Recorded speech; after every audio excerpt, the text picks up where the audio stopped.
Fala galera, passando aqui para pedir a vocês para se inscreverem no canal, acionar a notificação do sininho, deixar aquele like maroto no vídeo. A gente chega aqui com muitas informações aí, não só de Flamengo, como do Campeonato Brasileiro, e a gente trazendo aqui essas notícias aqui, um corte nosso do canal 1, mas a gente trazendo aqui algumas notícias logo no começo do vídeo para vocês, porque são notícias até urgentes, né? O Flamengo pode ter um grande, né? Na verdade vai ter um grande desfalque aí nos dois próximos jogos, né? Contra agora o Fortaleza e contra o Palmeiras, né? Então o Flamengo, olha só, o Bruno Henrique está suspenso nos próximos dois jogos, né? O atacante recebeu o terceiro cartão amarelo antes do vermelho direto que ele recebeu contra o Santos. E aí a gente tem aqui, ó, eu tô com o regulamento geral de competições da CBF na mão. Quando o cartão amarelo precedente à exibição direta do cartão vermelho for o terceiro da série, o atleta ou membro de comissão técnica será sancionado com 2 impedimentos automáticos, 2 suspensões, sendo o primeiro pelo recebimento do cartão vermelho e o segundo pela sequência de 3 cartões amarelos. Então, Bruno Henrique fora de 2 jogos, segundo o regulamento geral da CBF. Eu não sei se o Flamengo tem como entrar com um efeito suspensivo, alguma coisa, mas a princípio 2 jogos de suspensão, tá? O técnico Tite vai para o seu 5º jogo no comando do Flamengo, né, com o jogo contra o Fortaleza. Eu não fui, estava com tudo pago, resolvi não ir, porque infelizmente eu não consigo mais nem acompanhar direito esse time do Flamengo. O time do Flamengo acomodado, time vagabundo, né? Time sem vergonha, jogadores que não tem amor à camisa. Ah, mas Paparazzo tem chance ainda de ser campeão, que o Botafogo perdeu. Bem, eu falei ontem, não merece nem ir para Libertadores. Esses caras mereciam pegar uma Sul-Americana, e essa diretoria também, para comer o pão que o diabo amassou, né? E aprender um pouco a ser profissional. Esses jogadores aí não estão merecendo bicho, não estão merecendo nada. Mas se for campeão, óbvio, eu vou comemorar, torço por isso, mas merecimento mesmo, só se acho que os outros times forem muito mal nessa reta final, porque merecimento o Flamengo não está merecendo. Ou também se mudar muito, né? Mudar da água para o vinho, o que eu acho muito difícil. O Flamengo teria que ganhar aí os últimos 8 jogos todos, né? Uma missão muito complicada essa do Flamengo. Bem, o técnico Tite então vai para o seu 5º jogo contra o Fortaleza e ele contará com desfalques e retornos na equipe. O Alan, né, e o Davi Luiz seguem lesionados, realizando trabalhos específicos. Gerson e Bruno Henrique foram advertidos do cartão vermelho no confronto contra o Santos, então estão suspensos, como eu falei, né? O Bruno Henrique inclusive 2 jogos, e pelo lado bom, o Eric Pulgar e Everton Ribeiro, que cumpriram a suspensão, voltam para a equipe e estarão à disposição, né, para a partida do Castelão. Vale lembrar que o Pulgar não deve jogar a partida do Flamengo contra o Bragantino, que vai ser durante a data FIFA. E eu queria falar aqui agora sobre esse interesse, né, do John Textor, né? A gente vai trazer aqui algumas outras situações de ontem e tudo mais, mas é importante a gente trazer essa notícia sobre o John Textor, dono da SAF do Botafogo, e um dos acionistas também do Crystal Palace, revelou que quer contar com o lateral direito do Flamengo, Wesley, na equipe da Inglaterra, tá? Antes do início do duelo entre Botafogo e Palmeiras, na última quarta-feira, John Textor concedeu entrevista à ESPN e falou sobre o clássico entre Flamengo e Botafogo, disputado em setembro. Ao fim da fala, o empresário elogiou o Wesley e disse que quer tê-lo no Crystal Palace. Eu gosto dele, o Wesley é um ótimo garoto. Eu o quero no Crystal Palace, foi o que falou aí o John Textor. Só que o Flamengo, né, óbvio, tem uma multa alta com o jogador, teve interesse do Barcelona, tem interesse de clubes de fora. O John Textor é mais um aí dos interessados, e eu acho que para o Flamengo negociar vai querer que pague um valor alto, né? E o Flamengo já está com problema também ali na lateral direita, na esquerda também, que o Felipe Luiz vai se aposentar. Então a gente tem aí um problema sério, o Flamengo vai precisar contratar muito. E a reformulação tem que ser geral, galera. Tem que ser geral, porque eu vou falar uma coisa pra vocês. O negócio tá muito feio. Eu pensei que eu não fosse fazer vídeo hoje, que eu fosse dar um tempo de futebol. Eu acabei não viajando pra Fortaleza, fiquei revoltado. Falei, não vou mais viajar. Tô muito chateado com o Flamengo, as oportunidades que o Flamengo perde, né? Essa derrota de ontem. Teve erro da arbitragem? Teve. O Flamengo foi prejudicado? Foi. E a gente não está aqui chamando a CBF de corrupta e nem nossos dirigentes estão lá atacando a CBF, né? O Flamengo teve a sua culpa também. Quando você depende da arbitragem, você tem a sua culpa também. O Flamengo jogou mal, o Flamengo não tinha vontade, jogadores estão de sacanagem, sem vontade nenhuma em campo. E aí, óbvio, se você não tem vontade e o juiz ainda tem os seus erros, né? Tá pendendo para um lado. Se você não tá com vontade, você realmente perde o jogo. Nos tempos do Jorge Jesus e até do Rogério Ceni em muitas partidas, o Dorival, o Flamengo metia, o próprio Renato Gaúcho, boa parte do ano, o Flamengo metia goleada, ganhava bem de um time que está na zona de rebaixamento como o Santos e não dependia de arbitragem. O problema é que ontem o Flamengo dependia da arbitragem, porque não jogou bem o suficiente para vencer o jogo, né? Aquela bola na trave do Ayrton Lucas, se tivesse entrado, talvez a história tivesse sido outra, mas a verdade é essa. Então, eu fiquei revoltado, falei, eu não vou viajar para Fortaleza, eu vou perder a passagem, R$ 1.500, não vou gastar mais, não vale esse esforço, estou revoltado. Peço desculpa ao torcedor de Fortaleza que queria me encontrar, que eu já recebi várias mensagens que iam lá no aeroporto me encontrar, eu não vou, vou ficar devendo a vocês dessa vez, próxima vez eu vou, mas o Flamengo não está me motivando, o Flamengo está... O que motiva a gente ainda é a desgraça dos outros. Infelizmente, é a desgraça dos outros, né? E que vergonha, né? E o Botafogo vai perdendo o Campeonato Brasileiro só por um tiquinho. Só por um tiquinho. Que loucura. Jogadores do Palmeiras saíram lá zoando com a música do Segovinha, né? Com a música lá do Vai Novinha. Vai Novinha. E deu maior confusão lá.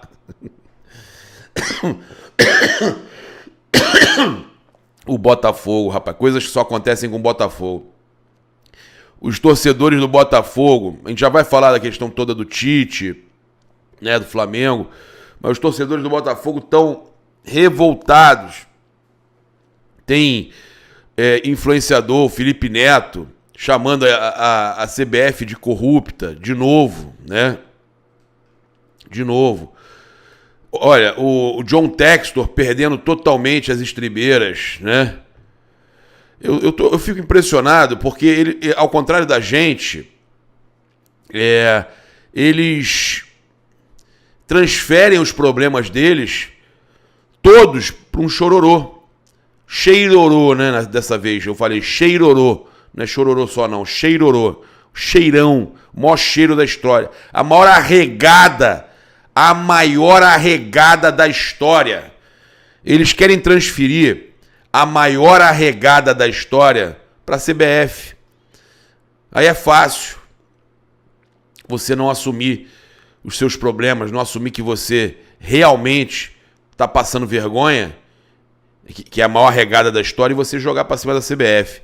O Felipe Neto mandou: entreguem o campeonato, a CBF já decidiu o que vai acontecer. Gol de mão vale contra o Botafogo, mas anulam quando é a favor. Entidade suja, corrupta, safada, né? Isso aí ele tinha postado no outro dia. E aí ele falou também: o que o Brasil está presenciando vai ficar nos livros da história. Não é à toa que a CBF está fadada ao seu fim. Uma entidade corrupta, árbitros safados e mal intencionados. Todo mundo viu hoje. Não tem mais nenhum resquício de vergonha na cara. Tá? Isso aí no jogo contra o Cuiabá, né? E ele voltou a detonar a CBF dessa vez, tá? E, cara, tá revoltado, continua. Deixa eu pegar se esse aqui olha, o que o Brasil está presenciando, eu já falei, não, árbitros safados, mal intencionados, todo mundo viu, tá? Deixa eu ver se esse é exatamente, de 1º de novembro, tá? Todo mundo viu hoje, não tem mais nenhum resquício de vergonha na cara. Então ele transferindo todo o problema do Botafogo, toda a regada do Botafogo para cima da CBF. O Fabrício Bruno por exemplo, reclamou da arbitragem, mas eu não vi o Fabrício Bruno falando de CBF. A gente teve dificuldade quando estávamos com um número igual de jogadores. Depois da expulsão, fica difícil. Temos que abaixar a linha. Com um a menos, não tem como a gente conseguir jogar. Suportamos bem, mas a arbitragem é terrível. Tem coisas que não tem como não reclamar. O Jean Lucas me deu um pisão no pé. Meu meião está rasgado. É sempre contra o Flamengo. Tranquilo, tá reclamando. Realmente teve. Era para ser expulso o Jean Lucas, tá? A gente viu, eu reclamei na hora, inclusive. Falei, cadê o cartão? Só tem pro Gerson? Só tem pro Flamengo? Era para ter tido uma expulsão do Jean Lucas, né? Cara, e aí os torcedores do Botafogo então transferem tudo isso para cima da arbitragem e da CBF, chamando a CBF de corrupta. Teve torcedor do Botafogo que foi embora do estádio antes do jogo acabar, né? Alegando que já poderia entregar a taça. Torcedores do Botafogo desistindo do time, indo embora para casa, dizendo que já pode entregar a taça. Isso com o jogo rolando, né? E aí a gente teve várias situações, inclusive tem a questão do árbitro, né? Do Braulio da Silva Machado, ele sendo atacado na saída do estádio, né? Na saída do campo. E olha só o que ele falou. Informo que após o término do jogo, no momento que... E detalhe, informação exclusiva. A CBF vai processar influenciadores do Botafogo, botafoguenses que estão chamando ela de corrupta, não citou nomes, e a CBF vai processar o mandatário do Botafogo lá, o John Textor, tá? A gente vai trazer aqui tudo que ele falou. E o árbitro falou o seguinte: informo que após o término do jogo, no momento em que estávamos dentro do campo de jogo, constatei a presença de pessoas não relacionadas ou credenciadas que invadiram o campo de jogo e se aproximaram da equipe de arbitragem, sendo elas o atleta Alan Patrick de Paula, que protestou com palavras que não conseguimos identificar devido ao número de pessoas no entorno, e o proprietário da SAF do Botafogo, o senhor John Textor, que após conversar com os jogadores de sua equipe e saudar a torcida, se aproxima da equipe de arbitragem aplaudindo de forma irônica, seguido de gestos com referência a dinheiro tocando no polegar, né, ao dedo indicador de uma das mãos, né, falando de roubalheira, né, repetidas vezes em direção à equipe de arbitragem.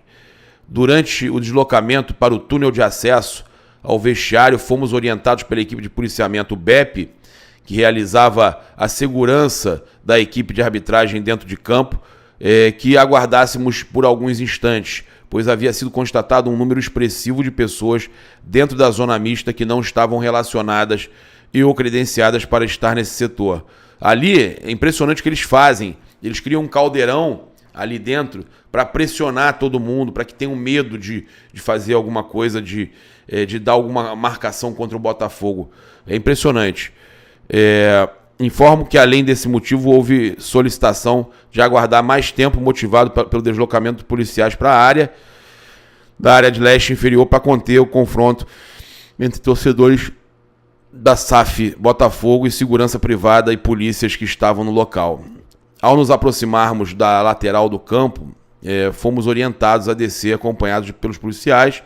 Quando nos aproximamos da entrada do túnel de acesso aos vestiários, foram arremessados do setor oeste, né, área destinada para a torcida da equipe mandante, diversos copos com líquido não identificado em nossa direção, sendo que nenhum objeto arremessado atingiu a equipe de arbitragem. Ao descer e adentrar a área mista, fomos abordados por diversas pessoas, sendo estas diretores, dirigentes da SAF Botafogo e até mesmo seguranças que partiram para cima da equipe de arbitragem e começaram a empurrar o policiamento, além de protestar aos gritos, de forma ofensiva e grosseira, as seguintes palavras: vagabundo, ladrão, sem vergonha, viado, filho da P, veio aqui para nos roubar.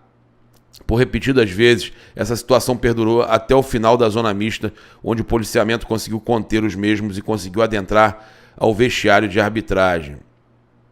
Os dirigentes identificados pelo árbitro foram Vinícius Assunção, vice-presidente de Botafogo, André Mazuco, diretor de futebol do Botafogo, e Pedro Moreira, gerente de futebol do Botafogo, tá?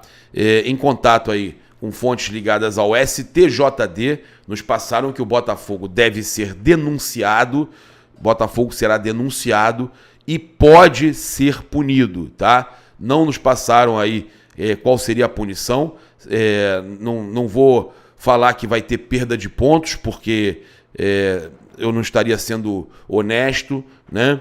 Então eu não tenho essa informação, mas o Botafogo deve ser punido, tá? Se fosse o Flamengo descia para a Série B, certeza. Se fosse o Landim, os dirigentes do Flamengo, Cacau Cota, o Braz e companhia, qualquer um, se fosse do Flamengo, o Flamengo era tão punido que ia descer para a Série B. Né? Vamos ver o que eles vão fazer com o Botafogo. O Botafogo que eu cravei há dias atrás, que não ia ser campeão brasileiro. Quando começou o pós-jogo ontem, tá vendo aí, 3-0 Botafogo, Botafogo é campeão, o pessoal zoando. Eu falei, rapaz, complicado. A minha previsão era, o Botafogo já rateou, não vai ser campeão brasileiro. E essa virada ontem, 4-3, é aquela virada que tira completamente a moral, né? Você vê que o Flamengo perde pro Santos e permanece o mesmo número de pontos atrás do Botafogo. Mas, cara, o Flamengo é brigar por Libertadores, mas eu, sinceramente, tô tão desmotivado que, às vezes, esse grupo aí, também do Flamengo, vagabundo, merecia uma Sul-Americana. Falei isso ontem. Merecia uma Sul-Americana. Aí a gente teve a saída do Palmeiras também do jogo lá, mas eu tô aqui com... Inclusive tem essa imagem aqui, cara, vou passar para vocês, da saída da arbitragem, né? Olha só, dá uma olhada. Vou pegar aqui, ó. Vou mostrar para vocês. Vamos lá.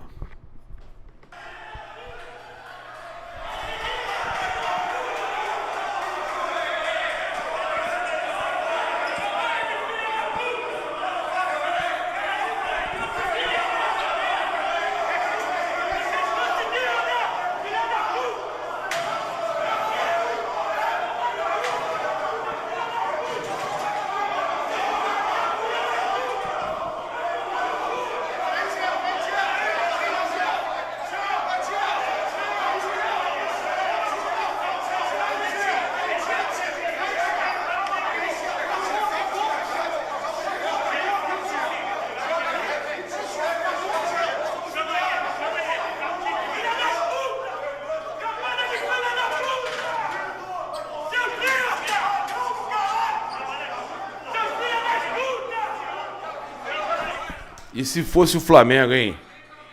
E se fosse o Flamengo? Ó.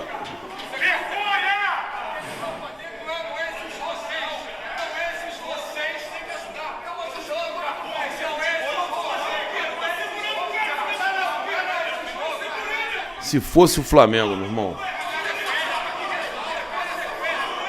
A maior regada da história, os caras estão querendo bater em juiz, bater em BEP, arrumar confusão. Chororô, cheirorô, generalizado. Vou ficar aqui no Rio, vou assistir a final da Libertadores no sítio de um amigo meu e vou secar o Fluminense mesmo. O Mancuso mandou a camisa do Boca pra mim. Eu vou secar o Fluminense mesmo, tá? Eu não